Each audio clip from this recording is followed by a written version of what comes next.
Bom, passamos agora para o exercício 25. Um exercício, portanto, com um caráter muito mais geométrico. Portanto, vimos o exercício 17, exercício problema vida real, e agora um problema geométrico. Para resolvermos aqui o exercício 25, vamos então ver. É um exercício muito típico, aparece frequentemente nos testes, em exames, ideias que este exercício tem. Vamos então analisá-lo com algum cuidado. Diz o seguinte: seja f a função do domínio R definida por, e temos aqui a expressão analítica da função f. Logo aqui há algo assim um pouco estranho. Função f a de x não é normal. Comum é ter a função f de x. Bom, aqui só temos o f a de x, porque no fundo temos aqui uma família de funções. Para cada valor que atribuirmos a a, temos uma função diferente. No entanto, poderia aparecer apenas f de x igual a menos 2 elevado a menos x, e havia aqui um parâmetro por conhecer, nada mais. Na figura está a parte do gráfico da função f(a). Sabe-se que a reta DC é a assíntota do gráfico da função f(a). Sim, a reta DC é a assíntota do gráfico da função f(a). Quando o x tende para mais infinito, nota-se que a função se aproxima cada vez mais da reta DC. E também sabemos que DA é perpendicular a DC. Mostre que a área do quadrilátero ABCD pode ser dada em função de A por aquela expressão que ali está. Ora, o que é que pretendemos então? A área ou a expressão que representa a área deste quadrilátero. Sempre que na matemática me peçam uma área, um perímetro, um volume, ou até me deem informação sobre uma área, um perímetro, um volume, devo escrever a respectiva fórmula.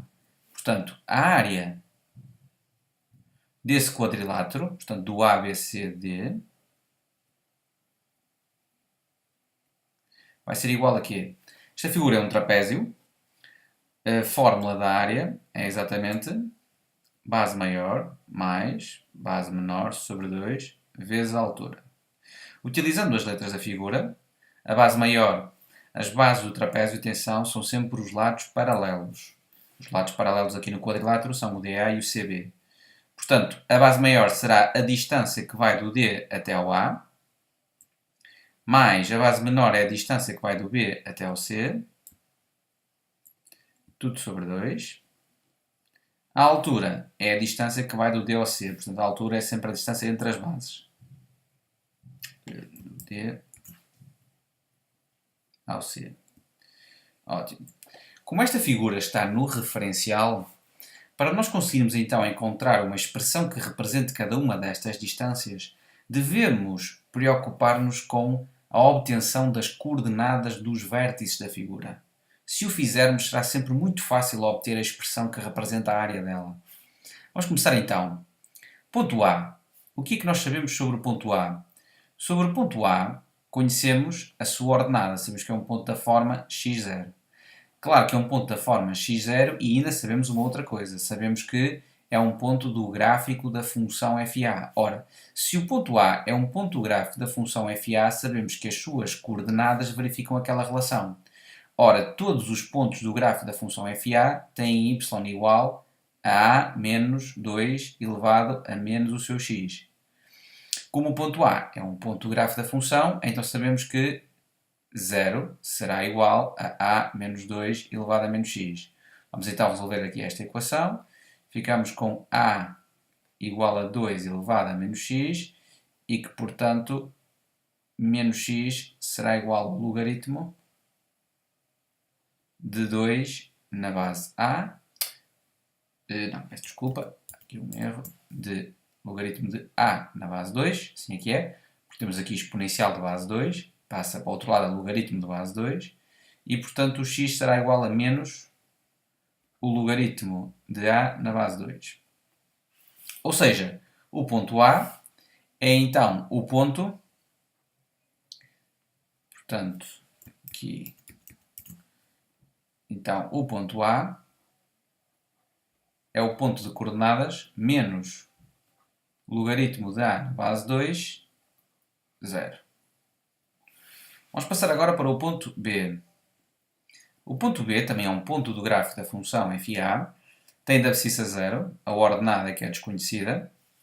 Claro que por ser ponto do gráfico da função f(a), o seu y será igual a menos 2 vezes a menos 2 elevado a menos o seu x, e que, portanto, uma vez que a abscissa do ponto B é 0, ficamos com y igual a a menos 2 elevado a menos 0. 2 elevado a 0 dá 1, o que daqui resulta que o y é igual a menos 1, logo o ponto B tem de coordenadas 0, a menos 1. Faltam-nos então as coordenadas dos pontos D e C.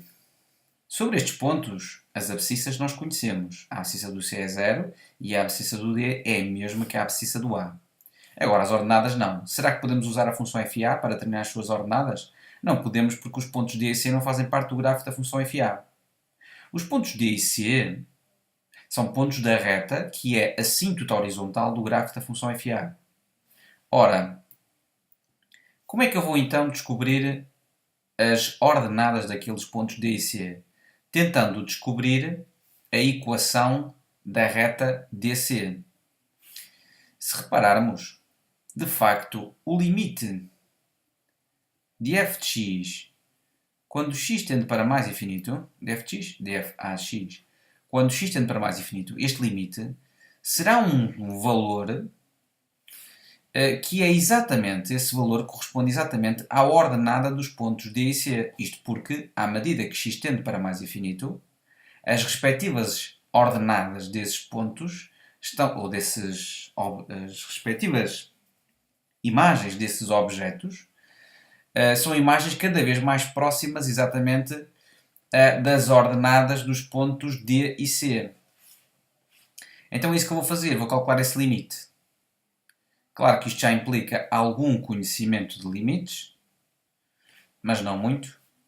Vai ficar então o limite, quando x tende para mais infinito, de a menos 2 elevado a menos x, porque é esta a expressão analítica da função FA de x. E como é que eu calculo este limite? Portanto, é simples. Vou tentar avaliar a minha função para um objeto muito grande. Então vou à função e substituo ali o objeto, o x, por mais infinito. Fazendo aqui uns pequenos cálculos, ficamos com a menos 2 elevado a menos infinito. Quanto é que é 2 elevado a menos infinito? Bom, aí talvez seja necessário recorrer aqui a... Só aqui modificar a cor. Talvez seja necessário recorrer aqui a um pequeno gráfico.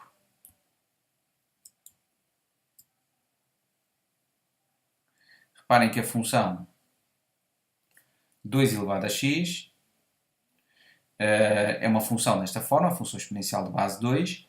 Claro que 2 elevado a menos infinito, o que é? É a mesma coisa que fazermos 2 elevado a um objeto x, mas muito pequenino, já que o x foi substituído por menos infinito. E de facto, quando eu escolho um objeto muito pequenino, a sua imagem é praticamente zero.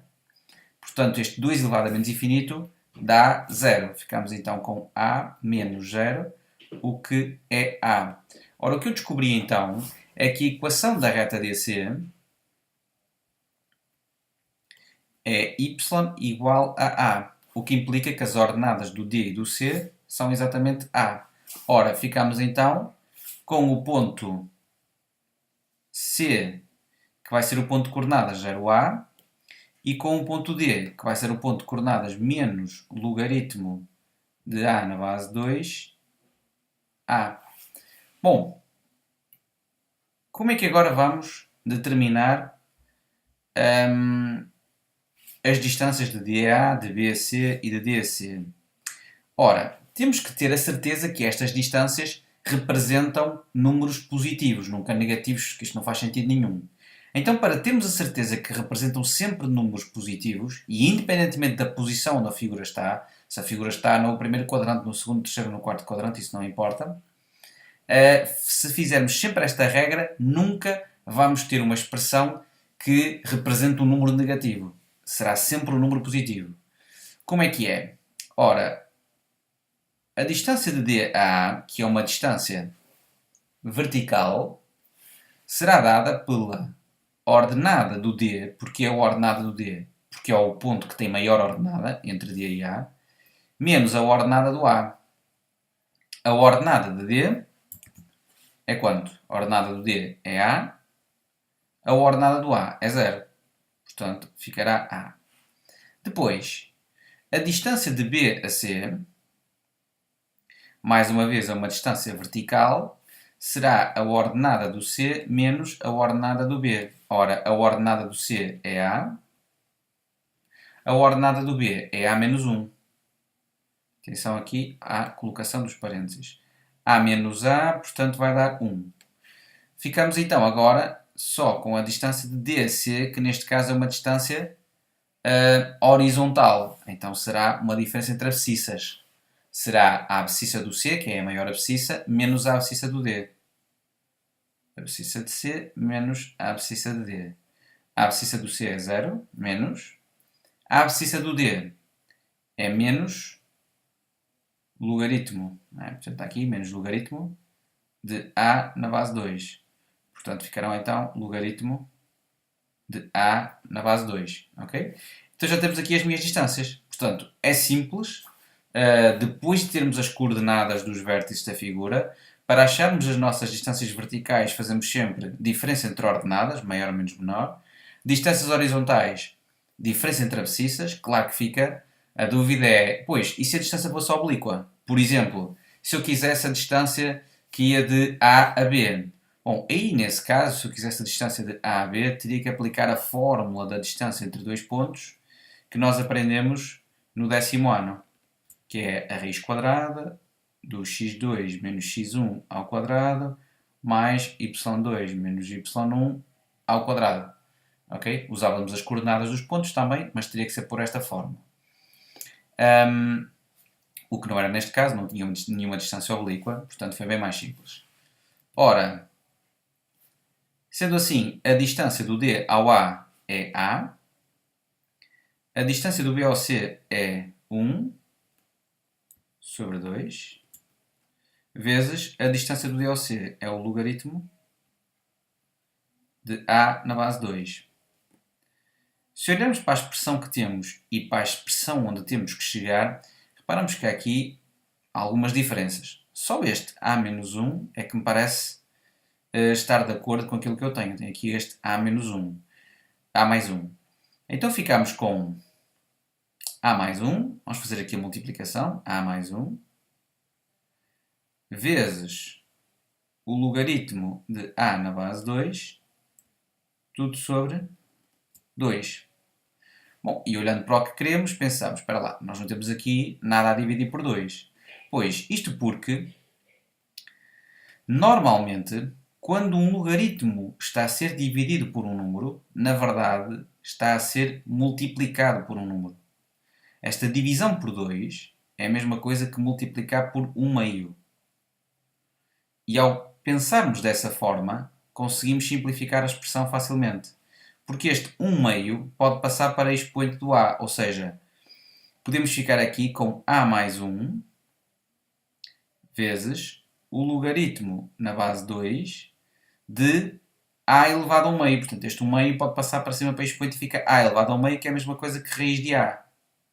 E terminamos assim a demonstração tal como se pretendia. Ok? Portanto, este tipo de exercícios em que me pedem expressões que representam áreas, perímetros, volumes de figuras que estão no referencial, é preciso ter alguns cuidados. Primeiro, fórmula. Segundo, coordenadas dos vértices da figura. Terceiro, distâncias horizontais, diferença entre abscissas, maior menos menor. Distâncias verticais, diferença entre as ordenadas, maior menos menor. Distâncias oblíquas, fórmula da distância entre dois pontos. Tá bom? Sendo assim, terminei aqui a explicação do exercício 25.1.